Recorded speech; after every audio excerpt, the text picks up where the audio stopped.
Salut à toutes et à tous, aujourd'hui je vous retrouve pour une nouvelle vidéo puisque je vais vous faire la critique de la dernière saison de The White Lotus, la saison 3. C'est donc la troisième saison de cette série d'anthologie, donc toujours créée par Mike White qui a écrit et réalisé les deux premières saisons.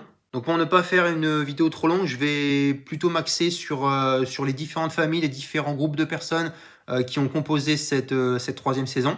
Pour commencer, il y a la famille Radcliffe. J'ai eu un petit coup de cœur pour eux. Mais c'est vrai qu'on se rend compte tout de suite qu'ils sont tous accros à quelque chose. Piper, la fille, est accro à la religion, au bouddhisme. Elle est d'ailleurs très attachée à cette Thaïlande et souhaite s'y installer. Elle est contrariée lorsque son frère souhaite rester avec elle à la fin. Saxon, lui, est accro au sexe. Il aime plaire et il pense plaire à toutes les femmes. Loki, quant à lui, aime son frère, peut-être même un peu trop. La mère, Victoria, est accro et se shoot au diazépam. Elle prend tout le monde de haut et c'est une vraie caricature de la haute bourgeoisie. Et pour terminer, Tim, le père, est accro au téléphone au début de la saison, puis il va être accro au cachet de sa femme tout le long des épisodes. Et c'est vrai qu'on se sentait venir l'inceste entre les deux frères de très loin. Ça s'est passé, je crois, au milieu de la saison. Mais c'est vrai que c'est une famille qui est pleine de vices, que l'on adore détester. D'ailleurs, la performance de chacun des membres est plutôt impressionnante.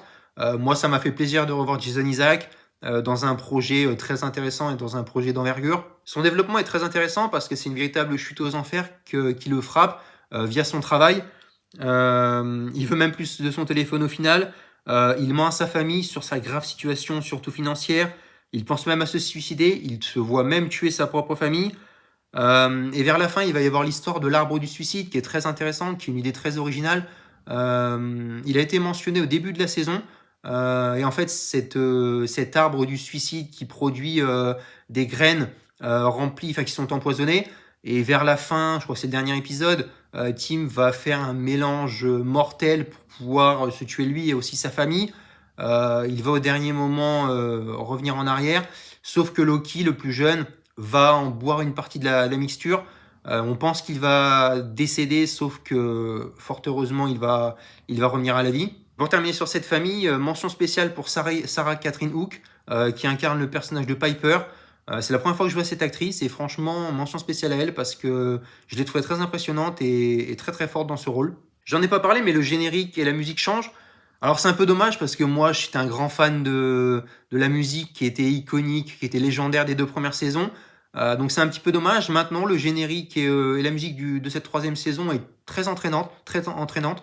Franchement ça reste un point fort de la série et oui ce n'est pas l'ancienne aussi intéressante, mais elle est pas mal. Je vais maintenant parler du groupe de Kathleen et ses deux amis.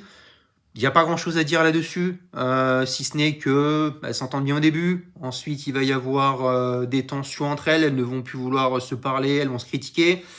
Et il va y avoir une discussion pleine de sincérité à la fin. Et elles vont redevenir les meilleures amies du monde. Donc, une histoire assez banale, prévisible, pas inintéressante, mais un peu trop facile. Le personnage de Chloé est plutôt intéressant parce que c'est une femme qui veut être libre. Par exemple, quand elle couche avec les deux frères. D'ailleurs, les deux frères, on a un Loki qui veut se rappeler de ce qui s'est passé dans la fête et un Saxon qui veut tout faire pour l'oublier. Mais c'est vrai que Chloé, d'un côté, elle veut être libre, mais en même temps, elle veut être fidèle à son vieux mari. Donc, moi, j'aime bien ce personnage. Et son amitié avec Chelsea, elle est sincère et agréable. Chelsea, elle, je l'adore. C'est peut-être mon personnage préféré. Elle est très drôle. Son couple avec Rick, au début, il est agaçant, puis il devient acceptable. Parce que Rick, au fond, n'est pas une mauvaise personne, même s'il fait la tête. Par exemple, quand il libère les serpents du vivarium, ça part d'une bonne intention, même si c'est dangereux. Donc, je pense pas que ce soit quelqu'un de fondamentalement méchant. Et c'est vrai que l'actrice Emily Wood, qu'on a pu découvrir dans Sex Education, j'aime beaucoup cette actrice. Elle a des mimiques incroyables qui sont de retour. Elle est très attachante. Elle est très sympathique, très cool. Son acting est unique en son genre. Donc ça me fait plaisir de la voir dans ce projet. J'aime beaucoup les nombreuses discussions qu'elle a avec Saxon, justement, qui sont très limitées au début et elles deviennent plus intéressantes, plus philosophiques, plus spirituelles vers la fin. Et on voit même un Saxon qui progresse, qui évolue tout le long de la saison. Content également de retrouver Sam Rockwell, qui est un nom quand même très connu pour cette saison. comme ami producteur de Rick. Et il apporte une vraie touche de piquant, vu l'excentricité et le charisme du personnage. Il a d'ailleurs un monologue très intéressant sur le désir, qui résume à lui-même cette troisième saison et qui est un des points forts de cette saison. Il vient en fait aider Rick, son ami, puisque ce dernier a une quête de vengeance pour venger son père qui a été tué. Il va retrouver le soi-disant responsable qu'il va décider d'épargner. Sauf que ce dernier va à nouveau le retrouver dans la villa un peu plus tard, il va le provoquer. Eric va trouver une arme et descendre et tuer cette personne. Sauf que la propriétaire de l'hôtel va lui dire en fait tu viens de tuer ton vrai père. Donc il va être complètement déboussolé. Et Chelsea, donc sa compagne, va malheureusement prendre une balle perdue en plein cœur. Donc c'est pour ça que cette série n'hésite pas non plus à éliminer beaucoup de personnes et certaines des plus attachantes. Donc, et un petit peu plus tard, Rick, en portant le corps de sa femme, va lui-même se faire tuer dans le dos et va mourir. Je vais parler maintenant du couple qui se cherche du début à la fin entre Mook et Gaitok.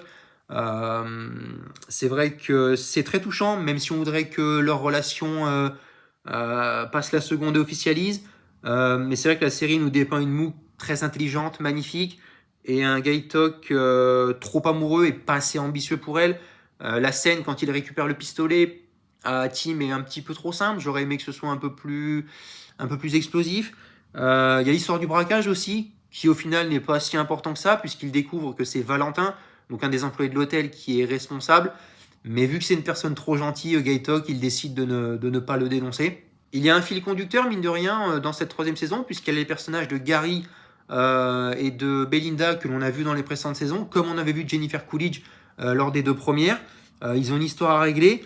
D'ailleurs, on va voir Zion, le fils de Belinda, que l'on voit au tout début d'épisode, du premier épisode, quand il y a cette fameuse fusillade. Et en fait, c'est un fin négociateur, puisqu'il va justement avec sa mère négocier avec Gary, qu'il veut acheter son silence parce qu'elle est au courant de la mort de Tanya dans la précédente saison.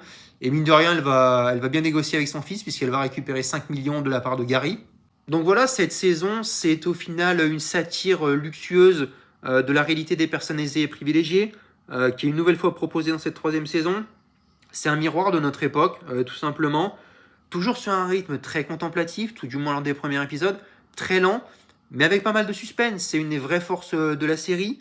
Mike White le considère et invoque un regard satirique et drôle sur la mort, la religion et la spiritualité orientale, similaire au fait que la première saison était axée sur l'argent, principalement, et la seconde était axée principalement sur le sexe. Donc on suit plusieurs groupes de personnes différentes qui ne se connaissent pas, mais qui possèdent tous une histoire utile à cette saison, qui va s'entremêler d'une façon inattendue pour un grand final. Les paysages de la Thaïlande sont époustouflants, tout comme les villas, les piscines, ainsi que les vues splendides. Les danses, les tenues, les masques sont grandioses. Beaucoup de plans sont faits sur les singes, qui dominent et surplombent la population et la végétation. C'est une idée de mise en scène très originale.